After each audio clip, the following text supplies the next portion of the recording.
সুপ্রিয় দর্শক, এই মুহূর্তের সবথেকে বড় খবর। দর্শক, এবার তৃণমূল সাংসদ ইউসুফ পাঠানকে নিয়ে বিপাকে পড়ল রাজ্যের শাসক দল তৃণমূল কংগ্রেস। কি হয়েছে এক্স্যাক্টলি ডিটেলসে আজকের এই প্রতিবেদনে আপনাদেরকে জানাবো। দর্শক, খুবই গুরুত্বপূর্ণ প্রতিবেদন, আপনাদের সকলকে শেষ পর্যন্ত দেখার অনুরোধ রইল। দর্শক, আপনারা সকলেই জানেন এই লোকসভা নির্বাচনে একাধিক কেন্দ্রে যেমন চমক দিয়েছে বিজেপি, তেমনই চমক দিয়েছে রাজ্যের শাসক দল তৃণমূল কংগ্রেস, এবং চমক দিয়ে হেভিওয়েট প্রার্থী কিন্তু দাঁড় করিয়েছে। আপনারা যদি দেখেন, বিজেপি চমক দিয়ে একেবারে প্রার্থী করেছিলেন কলকাতা হাইকোর্টের প্রাক্তন বিচারপতি অভিজিৎ গঙ্গোপাধ্যায়কে তমলুক লোকসভা কেন্দ্র থেকে, এবং সেখান থেকে তিনি কিন্তু বিপুল ভোটে জয়ী হয়েছেন। তৃণমূলের প্রার্থী দেবাংশু ভট্টাচার্যকে তিনি হারিয়েছেন।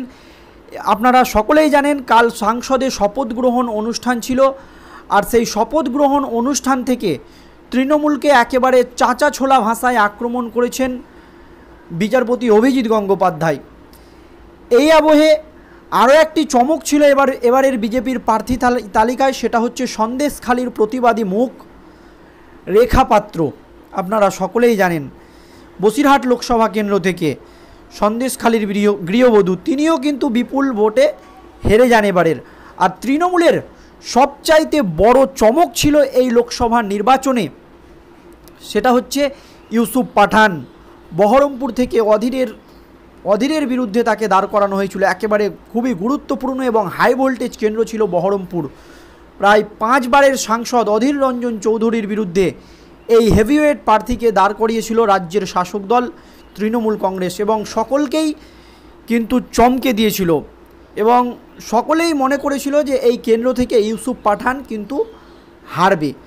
তবে বিরোধীরা কিন্তু রাজ্যের শাসক দল তৃণমূল কংগ্রেসকে এই নিয়ে চরম আক্রমণ করেছিলেন যে বহিরাগত ক্যান্ডিডেট তৃণমূল দাঁড় করিয়েছে। তবে সেই সমস্ত বিষয়ে কর্ণপাত না করেই তৃণমূল কংগ্রেস বিরোধীদের কথায় গুরুত্ব না দিয়েই শেষ পর্যন্ত ইউসুফের ওপরেই বহরমপুর কেন্দ্র থেকে ভরসা রাখেন, আর বিপুল ভোটে জয়ী হন ইউসুফ পাঠান। কিন্তু সেই ইউসুফ পাঠানই এবার রাজ্যের শাসক দল তৃণমূল কংগ্রেসকে একেবারে বড়সড় বিপদের মুখে ফেললেন, বা প্রশ্নচিহ্নের মধ্যে রাজ্যের শাসক দল তৃণমূল কংগ্রেস পড়ে গেল। কি হয়েছে এক্স্যাক্টলি চলুন জেনে নেওয়া যাক। দর্শক, 2024-এর লোকসভা নির্বাচনে তৃণমূলের প্রার্থী তালিকায় ইউসুফ পাঠানের নাম ঘোষণা হতেই তোলপাড় পড়ে গিয়েছিল বঙ্গ রাজনীতিতে। আপনারা জানেন, যখন রাজ্যের শাসক দল তৃণমূল কংগ্রেস প্রার্থী হিসাবে ইউসুফ পাঠানের নাম ঘোষণা করেন, তখন কিন্তু সকলেই একেবারে চমকে গিয়েছিল, এবং বঙ্গ রাজনীতিতে একটি আলোড়ন তৈরি হয়ে গিয়েছিল। এ তো বহিরাগত গুজরাটি এমন ভাষাতেই ভারতীয় ক্রিকেট দলের প্রাক্তন তারকাকে আক্রমণ শানিয়েছিলেন রাজ্যের বিরোধীরা। কথা আপনারা সকলেই জানেন, বহিরাগত বলে তাকে কিন্তু বিজেপি থেকে সিপিএম কংগ্রেস সকলেই কিন্তু আক্রমণ শানিয়েছিলেন।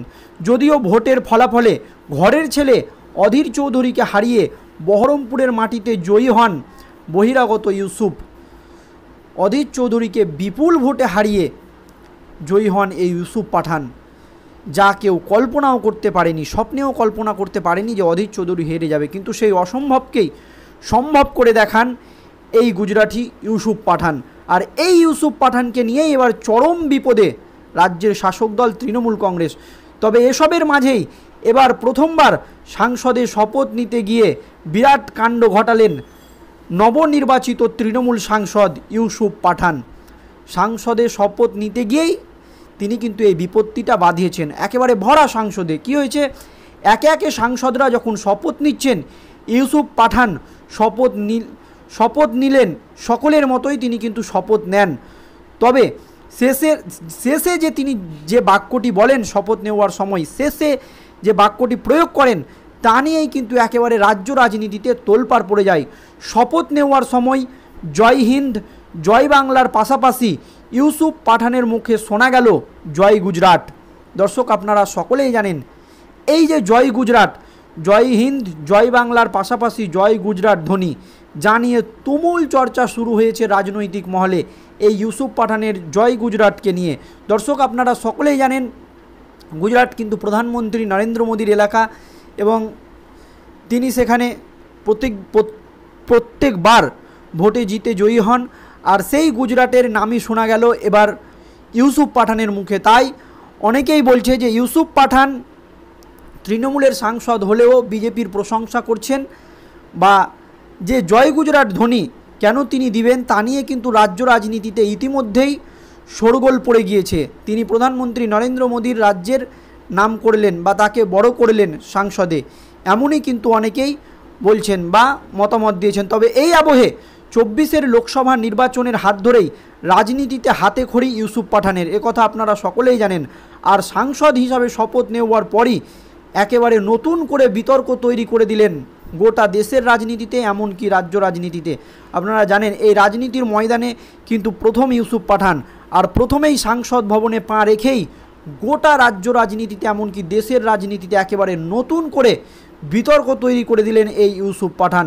তবে গুজরাটের দাবোধায় জন্ম ইউসুফের, তাই কি নিজের জন্মভূমি নিয়ে ধ্বনি দিতে শোনা গেল ইউসুফকে, নাকি এর পেছনে রয়েছে অন্য কারণ? এই নিয়ে রাজনৈতিক মহলে নানান কথা শোনা যাচ্ছে। অনেকেই বলছে যে গুজরাটে ইউসুফ পাঠানের জন্ম, তাই জন্মভূমিকে নিয়ে ধ্বনি দিয়ে গেলেন সাংসদে ইউসুফ পাঠান।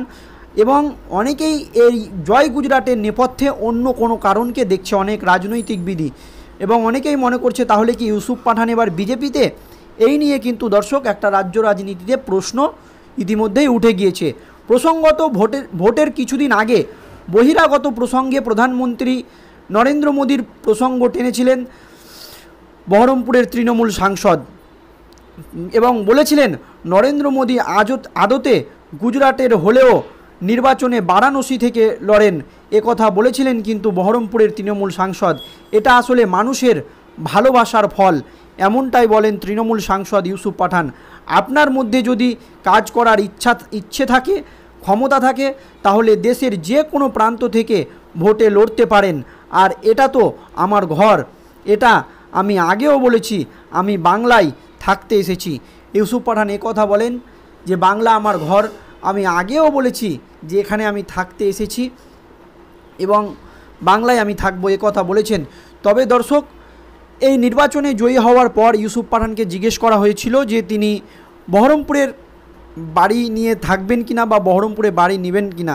তবে এই প্রসঙ্গে ইউসুফ পাঠানের মতামত, তিনি বহরমপুরে থাকবেন না, এবং তিনি পরিষ্কার জানিয়ে দিয়েছিলেন যে হিন্দি ভাষায় তিনি বলেছিলেন যে জব জব মৌকা মিলেগা তব তব মে ইস বহরমপুর মে আউঙ্গা, এইরকম মন্তব্য করেছিলেন ইউসুফ পাঠান। এখন শেষ পর্যন্ত আপনাদের মতামত আপনারা কমেন্ট বক্সে কমেন্ট করে জানাবেন। ধন্যবাদ।